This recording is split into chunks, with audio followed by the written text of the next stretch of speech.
ನೀವು ನೋಡ್ತಾ ಇದ್ದೀರಾ ಸ್ವಯಂ ಟೈಮ್ಸ್. ನಾನು ವಸಂತ್ ಕುಮಾರ್.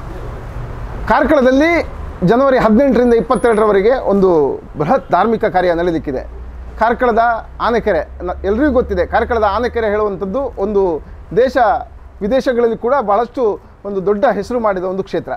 ಈ ಆನೆಕೆರೆ ಬಸದಿಯ ಅದನ್ನು ಸಂಪೂರ್ಣ ಶಿಲಾಮಯವಾಗಿ ನಿರ್ಮಿಸಿ ಅದರ ಪಂಚಕಲ್ಯಾಣ ಕಾರ್ಯ ನಡೆಯಲಿಕ್ಕಿದೆ.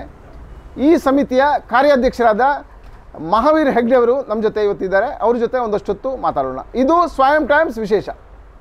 ಮಹಾವೀರ್, ಕಾರ್ಯಕ್ರಮದ ಸ್ವಾಗತ. ನೋಡಿ, ಈಗ ಕಾರ್ಕಳದ ಆನೆಕೆರೆ ಬಸ್ತಿ ತಾವು ಕಾರ್ಯಾಧ್ಯಕ್ಷರಾಗಿದ್ದೀರಿ. ಈ ಆನೆಕೆರೆ ಬಸ್ತಿ ಈಗ ಪಂಚಕಲ್ಯಾಣ ನಾಳೆ 18ರಿಂದ 22ರವರೆಗೆ ನಡೆಯಲಿಕ್ಕಿದೆ. ಭಾಳಷ್ಟು ಒಂದು ಸುಂದರ ದಿನ ಮತ್ತು ಕ್ಷಣ. ಈ ನಮ್ಮ ಕಾಲಘಟ್ಟ ಕೂಡ ಒಂದು ಸಂತಸ ಪಡುವಂಥದ್ದು. ಈಗ ತಾವು ಕಾರ್ಯಾಧ್ಯಕ್ಷರಾಗಿ ಈ ಕ್ಷೇತ್ರದ ಅಭಿವೃದ್ಧಿ ಬಗ್ಗೆ ಏನು ಹೇಳಲಿಕ್ಕೆ ಇಚ್ಛೆಪಡ್ತೀರಾ? ಬಹುಶಃ ನಮ್ಮ ಕಾಲದಲ್ಲಿ ನಡೀತಾ ಇರುವಂಥದ್ದು ನಮಗೆಲ್ಲರಿಗೂ ಕೂಡ ಖುಷಿಯ ಸಂಗತಿ.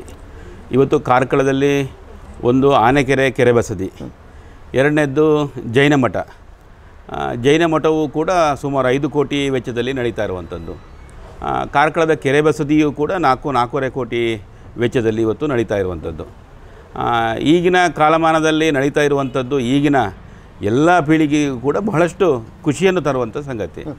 ಶಿಲಾಮಯ ಬಸದಿದು ಮೊದಲೆಲ್ಲ ಶಿಥಿಲಾವಸ್ಥೆಯಲ್ಲಿ ಇದ್ದಂಥ ಸಂದರ್ಭದಲ್ಲಿ ಎಲ್ಲ ಯುವಕರು ಸೇರಿಕೊಂಡು ಇದನ್ನು ಚೆನ್ನಾಗಿ ಮಾಡಬೇಕು ಅನ್ನುವಂಥ ಉದ್ದೇಶ ಇಟ್ಕೊಂಡು ಇದಕ್ಕೆ ಹೊರಟಿದ್ದೇವೆ. ದಿನಗಳು ಹೋದ ಹಾಗೆ ಎಲ್ಲರ ಪ್ರೇರಣೆಯಂತೆ ಇದು ಶಿಲಾಮಯ ಬಸದಿ ಆಗಿರುವಂಥದ್ದು ಖುಷಿಯ ಸಂಗತಿ. ಯಾಕಂತಂದರೆ ಇದೊಂದು ಇತಿಹಾಸ ನಿರ್ಮಾಣ ಮಾಡುವಂಥ ಕಾರ್ಯಕ್ರಮ. ಇನ್ನು ಸುಮಾರು 1000 ವರ್ಷಗಳಿಗೂ ಕೂಡ ಬಾಳಿಕೆ ಬರುವಂಥ ಈ ಬಸದಿ ಬಹುಶಃ ಈಗಿನ ಕಾಲಮಾನದಲ್ಲಿ ನಡೆಯುವಂಥದ್ದು ನಮಗೆಲ್ಲರಿಗೂ ಕೂಡ ಖುಷಿಯ ಸಂಗತಿ. ಈಗ ಶಿಲಾಮಯ ಆಗಿ ನಿರ್ಮಾಣ ಆಗ್ತಾ ಇದೆ. ಈ ಶಿಲಾಮಯ ಆಗಿ ನಿರ್ಮಾಣ ಆಗುವ ಮೊದಲು ಯಾವ ಹಂತದಲ್ಲಿ ಹೇಗಿತ್ತು ಅದು? ಶಿಲಾಮಯ ಆಗುವಂಥ ಮೊದಲು ಇದರ ಗೋಪುರದ ಭಾಗ ಅರ್ಧ ಭಾಗ ಕುಸಿದಿತ್ತು. ಆನಂತರ ಬಸದಿಯ ಒಳಾಂಗಣದ ಒಮ್ಮೆ ಭಾಗವು ಕೂಡ ಒಂದು ಕಾಲದಲ್ಲಿ ಬಿದ್ದು ಹೋಗಿ ಆನಂತರ ಪೂಜ್ಯ ನಮ್ಮ ಸ್ವಾಮೀಜಿಯವರಾಗಿರುವಂಥ ಲಲಿತಕೀರ್ತಿ ಭಟ್ಟಾರಕ ಭಟ್ಟಾಚಾರ್ಯವರ ಸ್ವಾಮೀಜಿಯವರು ಅದನ್ನು ನವೀಕರಣ ಮಾಡಿದರೂ ಕೂಡ ಎಲ್ಲವನ್ನು ರಿಪೇರಿ ಮಾಡುವ ಎಲ್ಲವನ್ನು ಕೂಡ ಹೊಸದಾಗಿ ಮಾಡುವಂಥ ಇದರಲ್ಲಿ ಅದು ಇರಲಿಲ್ಲ. ಹಾಗಾಗಿ ಅದನ್ನು ಬದಲಾವಣೆ ಮಾಡುವಂಥ ಅನಿವಾರ್ಯತೆ ಇತ್ತು. ಹಾಗಾಗಿ ಅದನ್ನು ಬದಲಾವಣೆ ಮಾಡಿರುವಂಥದ್ದು. ಈಗ ಈ ಕಾರ್ಯ ಎಷ್ಟು ಸಮಯಗಳಿಂದ ಹಿಂದಿಂದ ಆರಂಭಗೊಂಡಿದೆ? ನಮ್ಮೆಲ್ಲರ ಆಲೋಚನೆ ಇದ್ದದ್ದು ಸುಮಾರು 10 ವರ್ಷಗಳ ಹಿಂದೆ. 10 ವರ್ಷಗಳ ಹಿಂದೆ ಇದನ್ನು ಚೆನ್ನಾಗಿ ಮಾಡಬೇಕು ಅನ್ನುವಂಥ ಆಲೋಚನೆ ಬಂದಿತ್ತು. ಆನಂತರದ ದಿನಗಳಲ್ಲಿ ಅದಕ್ಕೆ ನಿಮಗೆ ಗೊತ್ತಿರ್ಬೋದು, ಅದರ ಎಲ್ಲ ಪರಿಹಾರವನ್ನು ಮಾಡಿದ ನಂತರ ಇದಕ್ಕೊಂದು ಹೊಸ ಸ್ಫೂರ್ತಿ ಬಂತು. ಆನಂತರ 5 ವರ್ಷಗಳ ಕಾಲ ಅಖಂಡ ಪಂಚನಮಸ್ಕಾರ, ನಮ್ಮ ಜೈನ ಶಾಸ್ತ್ರದಲ್ಲಿ ಪಂಚನಮಸ್ಕಾರ ಭಾಳ ಶ್ರೇಷ್ಠವಾದಂಥದ್ದು. ಅದನ್ನು 5 ವರ್ಷ 24 ಗಂಟೆ ಮಾಡಿದ್ವಿ. ಅದರ ಪರಿಣಾಮ ಇವತ್ತು ಬಹಳ ಚೆನ್ನಾಗಿ ಇವತ್ತು ಮೂಡಿ ಬಂದಿದೆ. 5 ವರ್ಷಗಳ ಕಾಲ 24 ಗಂಟೆ, 5 ವರ್ಷಗಳ ಕಾಲ ಒಂದು ದಿವಸ 24 ಗಂಟೆ ನಾವು ಅದನ್ನು ಮಾಡಿದ್ವಿ. ಅದರ ಪರಿಣಾಮ ಇವತ್ತು ಬಸ್ ಚೆನ್ನಾಗಿ ಮೂಡಿ ಬಂದಿದೆ ಅಂತ ನಮ್ಮ ಅಭಿಪ್ರಾಯ. ಮಾವಿರೆ, ನೋಡಿ, ಈಗ ಒಂದಷ್ಟು ಮಾಹಿತಿ ತಾವು ನೀಡಿದಿರಿ. ಈಗ ನಾಳ್ದು 18ರಿಂದ ಜನವರಿ 2024ನೇ ಸಾಲಿನ ಜನವರಿ 18ರಿಂದ 22ರವರೆಗೆ ಪಂಚಕಲ್ಯಾಣ ನಡೀತದೆ. ಈಗ ಅಷ್ಟು ದಿನಗಳಲ್ಲಿ ಇಲ್ಲಿ ಏನೇನು ಧಾರ್ಮಿಕ ಕಾರ್ಯಕ್ರಮ ನಡೀತದೆ ಮತ್ತು ಯಾರೆಲ್ಲ ಸ್ವಾಮೀಜಿಗಳು ಇಲ್ಲಿ ಬರ್ತಾರೆ? 18ರಿಂದ 22ನೇ ತಾರೀಕಿನವರೆಗೆ ವೈಭವಯುತವಾಗಿ ಇಲ್ಲಿ ಪಂಚಕಲ್ಯಾಣ ಮಹೋತ್ಸವ ಇವತ್ತು ಕಾರ್ಕಳದಲ್ಲಿ ಆನೆಕೆರೆ ಬಸದಿಯಲ್ಲಿ ನಡೆಯಲಿಕ್ಕಿದೆ. ಇದರಲ್ಲಿ ಕರ್ನಾಟಕದಾದ್ಯಂತ ಎಲ್ಲ ಭಟ್ಟಾರಕ ಸ್ವಾಮೀಜಿಗಳು ಇದರಲ್ಲಿ ಭಾಗವಹಿಸ್ತಾರೆ.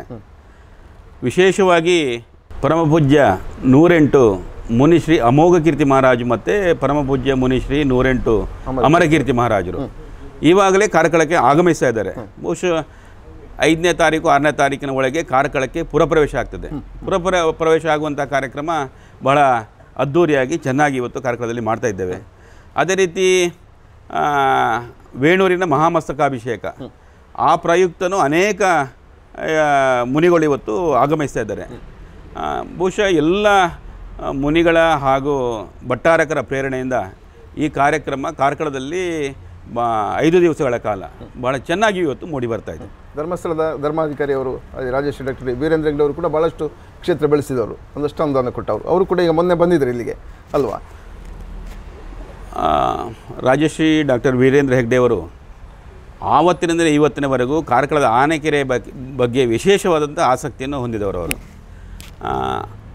ಬಹಳಷ್ಟು ಸಹಾಯವನ್ನು, ಅವರು ಧನ ಸಹಾಯವನ್ನು ಮಾಡಿದ್ದಾರೆ, ನಮಗೆ ಮಾರ್ಗದರ್ಶನವನ್ನು ನೀಡಿದ್ದಾರೆ. ಅವರ ಪ್ರೇರಣೆಯಂತೆ, ಅವರ ಆಶೀರ್ವಾದದಂತೆ ಇವತ್ತು ಈ ಕಾರ್ಯಕ್ರಮಗಳು ನಡೀತಾ ಇದೆ. ಎರಡನೇದ್ದು ಎನ್ ರಾಜೇಂದ್ರ ಕುಮಾರ್ ಅವರು ಇದರ ಅಧ್ಯಕ್ಷರಾಗಿದ್ದಾರೆ. ಅವರು ಅಷ್ಟೇ ಆವತ್ತಿನಿಂದ ಇವತ್ತಿನವರೆಗೆ ಅನೇಕ ಸಂದರ್ಭಗಳಲ್ಲಿ ನಮಗೆ ಎಲ್ಲರಿಗೂ ಕೂಡ ಪ್ರೇರಣೆ ಆಗಿದ್ದುಕೊಂಡು ಇದನ್ನು ಚೆನ್ನಾಗಿ ಮೂಡಿಸುವಲ್ಲಿ ಅವರ ಪರಿಶ್ರಮ ಇವತ್ತು ಬಹಳಷ್ಟು ಇದೆ.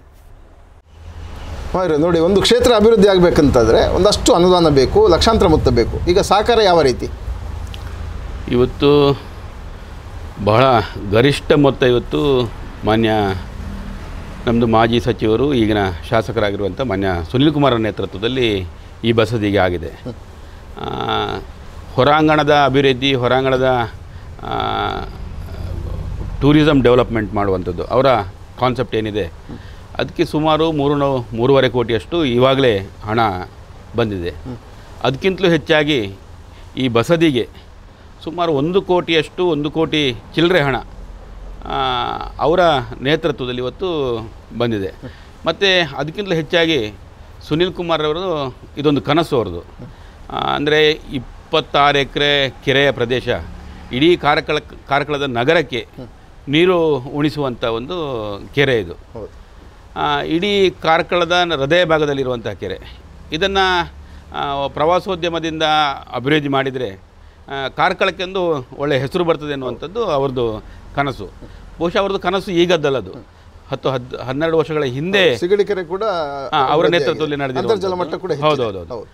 ಆನಂತರ ಈ ಸಲ 10-12 ವರ್ಷಗಳ ಹಿಂದೆನೇ ಅವರು ಹೇಳಿದರು ಇದನ್ನು ಚೆನ್ನಾಗಿ ಮಾಡಬೇಕು, ಇಡೀ ಕಾರ್ಕಳಕ್ಕೆ ಇದೊಂದು ಮಾದರಿ ಆಗಬೇಕು ಅನ್ನೋಂಥ ಅವ್ರದ್ದು ಕನಸಿತ್ತು. ಅವರ ಕನಸಿನಂತೆ ಇವತ್ತು ಆನೆಕೆರೆ ಇವತ್ತು ಮೂಡಿ ಬರ್ತಾ ಇದೆ. ಪ್ರತಿ ಹಂತದಲ್ಲೂ ಅವರು ಬರ್ತಾ ಇದ್ದಾರೆ, ಕಾಮಗಾರಿ ವೀಕ್ಷಿಸ್ತಾ ಇದ್ದಾರೆ. ಈ ಬಸದಿಯ ಇವತ್ತು ಲೈಟಿಂಗ್ ವ್ಯವಸ್ಥೆ, ಪರ್ಮನೆಂಟ್ ಲೈಟಿಂಗ್ ವ್ಯವಸ್ಥೆ ಇವತ್ತು ಕೆನರಾ ಲೈಟಿಂಗ್ಸ್ನವ್ರು ಮಾಡ್ತಾ ಇದ್ದಾರೆ. ಸುಮಾರು 40 ಲಕ್ಷ ರೂಪಾಯಿಯನ್ನು ಅವರ ನೇತೃತ್ವದಲ್ಲಿ ಅವರೇ ಖುದ್ದು ನಿಂತು ಅದಕ್ಕೆ ಮಾಡಿಸ್ತಾ ಇದ್ದಾರೆ.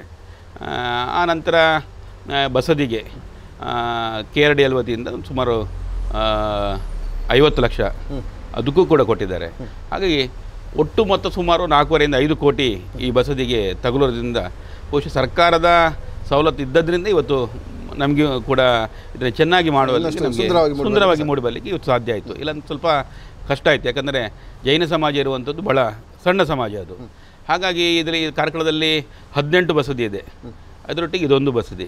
ಎಲ್ಲವನ್ನು ನೋಡಿಕೊಳ್ಳಿಕ್ಕೆ ಒಂದು ಸಮುದಾಯದಿಂದ ಇವತ್ತು ಕಷ್ಟ ಆಗಿರೋದ್ರಿಂದ ಸರ್ಕಾರದ ಸಹಾಯ ಸಿಕ್ಕಿದ್ರಿಂದ ಇವತ್ತು ಬಹುಶಃ ಬಹಳಷ್ಟು ಖುಷಿಯಾಗಿದೆ. ಹಾಗಾಗಿ ಸಮಸ್ತ ಜೈನ ಸಮಾಜದ ಪರವಾಗಿ ಮಾನ್ಯ ಸುನೀಲ್ ಕುಮಾರ್ ಅವರನ್ನು ವಿಶೇಷವಾಗಿ ನಾವು ಅಭಿನಂದಿಸಲೇಬೇಕು. ಅವರ ನೇತೃತ್ವದಲ್ಲಿ ಇವತ್ತು ಎಲ್ಲ ಕಾರ್ಯಕ್ರಮಗಳು ಇವತ್ತು ಮೂಡಿ ಬರ್ತಾ ಇದ್ದಾವೆ. ನೋಡಿ ಮಾವರೆ, ಈಗ ಹೆಸರೇ ಆನೆಕೆರೆ ಬಸದಿ ಅಂತ. ಈಗ ಒಂದಷ್ಟು ಸುತ್ತ ಕೆರೆ ಇದೆ, ನಡುವೆ ಬಸದಿ ಇದೆ. ಈಗ ಬಸದಿಗೆ ಒಂದು ರಸ್ತೆ ಮಾತ್ರ ಇರುವಂಥದ್ದು. ಈಗ ನಾಳ್ದು ಇಲ್ಲಿ ದೊಡ್ಡ ಧಾರ್ಮಿಕ ಕಾರ್ಯ, ಯಾಕಂದರೆ ದೇಶದ ಬೇರೆ ಬೇರೆ ಭಾಗಗಳಿಂದ ಭಕ್ತರು ಇಲ್ಲಿ ಬರ್ತಾರೆ. ಈಗ ಆ ಸಂದರ್ಭದಲ್ಲಿ ಇಲ್ಲಿ ಒಂದಷ್ಟು ಜನಜಂಗುಳಿ ಉಂಟಾಗತ್ತೆ, ಜಾತ್ರೆ ಆಗುತ್ತೆ. ಈಗ ಒಂದಷ್ಟು ವ್ಯವಸ್ಥೆಗಳು ಅನಾನುಕೂಲತೆ ಆಗುತ್ತೆ. ಈಗ ಯಾವ ರೀತಿ ತಾವು ವ್ಯವಸ್ಥೆ ಮಾಡಿದ್ದೀರಿ? ಈಗ ನಾವು ಈ ಕಾರ್ಯಕ್ರಮಕ್ಕೆ ಸುಮಾರು 1 ತಿಂಗಳ ಹಿಂದೆ ಒಂದು 23 ಸಮಿತಿಗಳನ್ನು ಮೊದಲೇ ಮಾಡಿದ್ದೇವೆ. ಎಲ್ಲ ಸಮಿತಿಗಳು ಇವತ್ತು ಆ್ಯಕ್ಟಿವ್ ಆಗಿದೆ, ಎಲ್ಲ ಕೆಲಸ ಕಾರ್ಯಕ್ರಮಗಳು ಇವತ್ತು ಶುರುವಾಗಿದೆ.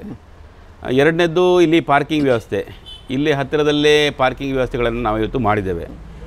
ಎಲ್ಲೂ ಕೂಡ ತೊಂದರೆ ಆಗದ ರೀತಿಯಲ್ಲಿ ದೊಡ್ಡ ದೊಡ್ಡ ಪಾರ್ಕಿಂಗ್ ವ್ಯವಸ್ಥೆಗಳನ್ನು ಇಲ್ಲಿ ಹತ್ತಿರದಲ್ಲಿ ನೀಡಿದ್ದೇವೆ. ಒಂದು ವೇಳೆ ಅಲ್ಲಿಂದ ಇಲ್ಲಿಗೆ ಬರಬೇಕಾಗಿದ್ದರೆ ವಾಹನದ ವ್ಯವಸ್ಥೆಯನ್ನು ಕೂಡ ಸಪ್ರೇಟಾಗಿ ಮಾಡಿದ್ದೇವೆ, ದೂರದಿಂದ ಇಲ್ಲಿಗೆ ಬರಲಿಕ್ಕೆ. ಎಲ್ಲರಿಗೂ ಕೂಡ, ಯಾರಿಗೂ ಕೂಡ ಸಮಸ್ಯೆ ಆಗೋದಿಲ್ಲ. ಇವತ್ತು ಧಾರ್ಮಿಕ ಕಾರ್ಯಕ್ರಮ ಆನೆಕೆರೆಯಲ್ಲಿ ನಡೆದರೂ ಕೂಡ ಸಭಾ ಕಾರ್ಯಕ್ರಮ ಇವತ್ತು ಬಾಹುಬಲಿ ಹಾಲ್ನಲ್ಲಿ ನಡೀಲಿಕ್ಕಿದೆ. ಊಟದ ವ್ಯವಸ್ಥೆ ಎಲ್ಲವೂ ಕೂಡ ಬಾಹುಬಲಿ ಹಾಲ್ನಲ್ಲಿ, ಧಾರ್ಮಿಕ ಕಾರ್ಯಕ್ರಮ ಇಲ್ಲಿ ನಡೀತದೆ. ಆನಂತರ ಸಭಾ ಕಾರ್ಯಕ್ರಮ ಬಾಹುಬಲಿ ಹಾಲಲ್ಲಿ ನಡೀತದೆ. ಪಾರ್ಕಿಂಗ್ ವ್ಯವಸ್ಥೆ ಮಠದ ಎದುರುಗಡೆ ಇದೆ. ಆನಂತರ ಇಲ್ಲೇ ಒಂದು 2 ಎಕರೆ ಜಾಗ ಇದೆ, ಇಲ್ಲೂ ಕೂಡ ನಡೀತದೆ. ಹಾಗಾಗಿ ಎಲ್ಲೂ ಕೂಡ ವ್ಯವಸ್ಥೆಗೆ ಲೋಪ ಆಗದಾಗೆ ಖಂಡಿತವಾಗಿ ನಾವು ನೋಡ್ತೇವೆ. ಅಂತೂ ಆ 5 ದಿನದಲ್ಲಿ ದಾನಶಾಲೆ ರಸ್ತೆ ಅಂತೂ ಫುಲ್ಲು ಬ್ಯುಸಿಯಾಗಿರ್ತದೆ, ಜನರಿಂದ ಜನಜಂಗುಳಿಯಿಂದ ತಿರುಗಾಡ್ತಾ ಇರ್ತಾರೆ ಜನ. ಹೌದು, ಇದನ್ನು ವೆಹಿಕಲ್ಗೆ ಇವತ್ತು ಪೊಲೀಸ್ ಇಲಾಖೆಯಲ್ಲಿ ವಿನಂತಿ ಮಾಡಿದರೆ ಇದನ್ನು ಬ್ಲಾಕ್ ಮಾಡಬೇಕು ಅಂತ ಹೇಳಿದ್ದೇವೆ, ಆ ಕಡೆ ಕೊಡಬೇಕು ಅಂತ ಹೇಳಿದ್ದೇವೆ. ಎರಡನೇದ್ದು ಈ ಲೈಟಿಂಗ್ ವ್ಯವಸ್ಥೆಯು ಕೂಡ ನಮ್ಮ ಆನೆಕೆರೆಯಿಂದ ಹಿಡಿದು ದಾನಶಾಲದವರೆಗೆ, ಆಮೇಲೆ ಗೋಮಟೇಶ್ವರ ಬೆಟ್ಟ, ಆನಂತರ ಕಾರ್ಕಳದ ಚತುರ್ಮುಖ ಬಸದಿ, ಇವೆಲ್ಲವೂ ಕೂಡ ಬಹಳ ಚೆನ್ನಾಗಿ ಲೈಟಿಂಗ್ ವ್ಯವಸ್ಥೆಯಿಂದ ಕಂಗೊಳಿಸ್ತದೆ. ಹಾಗಾಗಿ ನಾಡಿನ ಕಾರ್ಯಕ್ರಮ ನೂರಾರು ಬ್ಯಾರಿಕೇಡ್ಗಳನ್ನ ಹಾಕಿ ಎಲ್ಲೂ ಕೂಡ ಟ್ರಾಫಿಕ್ ವ್ಯವಸ್ಥೆಯಲ್ಲಿ ತೊಂದರೆ ಆಗೋದಾಗೆ ನೋಡಿಕೊಂಡು ಚೆನ್ನಾಗಿ ಕಾರ್ಯಕ್ರಮ ಮೂಡಿ ಬರಬೇಕು ಅನ್ನೋ ದೃಷ್ಟಿಯಿಂದ ಎಲ್ಲ ಸ್ವಯಂ ಸೇವಕರು ಇವತ್ತು ಆಲ್ರೆಡಿ ಅವರವರ ಕೆಲಸವನ್ನು ಅವರವರು ಮಾಡ್ತಾ ಇದ್ದಾರೆ. ಹಾಗಾಗಿ ಎಲ್ಲೂ ಕೂಡ ತೊಂದರೆ ಅಂತ ಆಗೋದಿಲ್ಲ, ಚೆನ್ನಾಗಿ ನಡೀತದೆ ಅನ್ನೋ ವಿಶ್ವಾಸ ಇದೆ. ಅಂತೂ ಈಗ ಆನೆಕೆರೆ ಬಸ್ತಿಯಲ್ಲಿ ನಡೆಯುವ ಒಂದು ಧಾರ್ಮಿಕ ಕಾರ್ಯದಿಂದಾಗಿ ಭಾಳಷ್ಟು ದೇಶದ ಭಾಳಷ್ಟು ಜನ ಇಲ್ಲಿಗೆ ಬರ್ತಾರೆ. ಕಾರ್ಕಳ ಮತ್ತೊಮ್ಮೆ ಅನೇಕರು ಇವತ್ತು ಉತ್ತರ ಭಾರತದಿಂದಲೂ ನಮ್ಮ ಮುನಿಗಳ ಅನೇಕ ಭಕ್ತರು ಇವತ್ತು ಉತ್ತರ ಭಾರತದಲ್ಲಿದ್ದಾರೆ. ಅವರನ್ನು ಇಲ್ಲಿಗೆ ತರಿಸಬೇಕು ಅನ್ನುವಂಥ ಆಶೆ ಮುನಿಗಳಿಗೂ ಇದೆ. ಹಾಗಾಗಿ ವಸತಿ ವ್ಯವಸ್ಥೆಯು ಕೂಡ ಇವತ್ತು ಚೆನ್ನಾಗಿ ಮಾಡಿದ್ದೇವೆ. ಯಾರು ಆ ಕಡೆಯಿಂದ ಬಂದರು, ಉತ್ತರ ಭಾರತದಿಂದ ಬಂದರು, ಉತ್ತರ ಕರ್ನಾಟಕದ ಭಾಗದಿಂದ ತುಂಬ ಜನ ಬರ್ತಾರೆ. ಎಲ್ಲರಿಗೂ ಕೂಡ ಜೈನ ಶ್ರಾವಕರಿಗಂತೂ ಇಡೀ ಕರ್ನಾಟಕದಿಂದ ಎಲ್ಲ ಕಡೆ ಇವತ್ತು ಇನ್ವಿಟೇಷನ್ ಹೋಗಿದೆ, ಮನವಿ ಪತ್ರ ಹೋಗಿದೆ. ಹಾಗಾಗಿ ಎಲ್ಲ ಕಡೆಯಲ್ಲಿ ಇವತ್ತು ಭಕ್ತಾದಿಗಳು ಇಲ್ಲಿಗೆ ಆಗಮಿಸ್ತಾರೆ. ಕೇವಲ ಜೈನ ಶ್ರಾವಕರಂತೂ ಮಾತ್ರ ಅಲ್ಲ, ಕಾರ್ಕಳದ ಎಲ್ಲರಿಗೂ ನಾವು ಮನವಿಯನ್ನು ಕೊಡ್ತೇವೆ, ಇನ್ವಿಟೇಷನನ್ನು ಕೊಡ್ತೇವೆ, ಬರಬೇಕು ಅನ್ನೋಂಥ ವಿನಂತಿಯನ್ನು ಕೂಡ ನಾವು ಮಾಡ್ತಾ ಇದ್ದೇವೆ. ವೀಕ್ಷಕರೇ, ನಿಮ್ಮ ಸ್ವಯಂ ಟೈಮ್ಸ್ ಕಳೆದ ಹಲವಾರು ಸಂಚಿಕೆಗಳಲ್ಲಿ ಕಾರ್ಕಳದ ಆನೆಕೆರೆ ಬಸದಿಯ ಬಗ್ಗೆ ಒಂದಷ್ಟು ಮಾಹಿತಿಗಳನ್ನು ತಮಗೆ ಬಿತ್ತರಿಸಿದೆ. ತಾವು ಕೇಳ್ಬೋದು, ತಾವೇನು ಆನೆಕೆರೆ ಬಸದಿ ಬಗ್ಗೆ ಎಷ್ಟು ಪ್ರಚಾರ ನೀಡ್ತೀರಿ ಅಂತ. ಕಾರ್ಕಳದ ಆನೆಕೆರೆ ಬಸದಿ ಹಾಗೂ ವರಂಗ ಬಸದಿ ಇವೆರಡೂ ಕೂಡ ಕೆರೆಯ ಮಧ್ಯದಲ್ಲಿರುವ ಬಸ್ತಿ. ಇಲ್ಲಿಗೆ ಒಂದಷ್ಟು ಪ್ರವಾಸಿಗರು ಪ್ರತಿನಿತ್ಯ ಬರ್ತಾರೆ, ಲಕ್ಷಾಂತರ ಮಂದಿ ಕಾರ್ಕಳಕ್ಕೆ ಬರ್ತಾರೆ. ನಾವು ಕಾರ್ಕಳದ ಜನತೆ ಯಾರೆಲ್ಲ ಇದ್ದೀರಿ, ಅಥವಾ ಮಾಧ್ಯಮ ಇರ್ಬೋದು, ಅಥವಾ ನಾವೆಲ್ಲರೂ ಕೂಡ ಈ ಎರಡೂ ಬಸದಿಗಳ ಬಗ್ಗೆ ಹಾಗೂ ಕಾರ್ಕಳದಲ್ಲಿರುವ ವಿಶೇಷತೆಗಳ ಬಗ್ಗೆ, ದೇವಸ್ಥಾನ ಇರ್ಬೋದು, ನಮ್ಮ ಏನು ವ್ಯವಸ್ಥೆ ಇದೆ, ಈ ವಿಚಾರಗಳನ್ನು ದೇಶ ಮಟ್ಟದಲ್ಲಿ ವಿಶ್ವ ಮಟ್ಟದಲ್ಲಿ ಬಿತ್ತರಿಸಲಿಕ್ಕೋಸ್ಕರ ನಾವು ನಮ್ಮನ್ನು ತೊಡಗಿಸಿಕೊಳ್ಳೋಣ. ಯಾಕಂದರೆ ಕಾರ್ಕಳಗೆ ಇನ್ನಷ್ಟು ಪ್ರವಾಸಿಗರು ಕಾರ್ಕಳಕ್ಕೆ ಬರಲಿ, ಕಾರ್ಕಳ ಅಭಿವೃದ್ಧಿ ಆಗಲಿ. ಅರಸೊತ್ತಿಗೆಯ ಕಾಲಘಟ್ಟದಿಂದ ಕೂಡ ಕಾರ್ಕಳಕ್ಕೆ ಭಾರಿ ಹೆಸರಿತ್ತು. ಆ ಹೆಸರನ್ನು ನಾವು ಕೂಡ ನಮ್ಮ ಪೀಳಿಗೆ ಸೇರಿ ಮುಂದಿನ ಪೀಳಿಗೆಗೂ ನಾವು ತಿಳಿಸೋಣ. ಕಾರ್ಕಳವನ್ನು ವಿಶ್ವಮಟ್ಟದಲ್ಲಿ ಸದಾ ಬೆಳೆಸ್ತಾ ಇರೋಣ. ನಮಸ್ಕಾರ.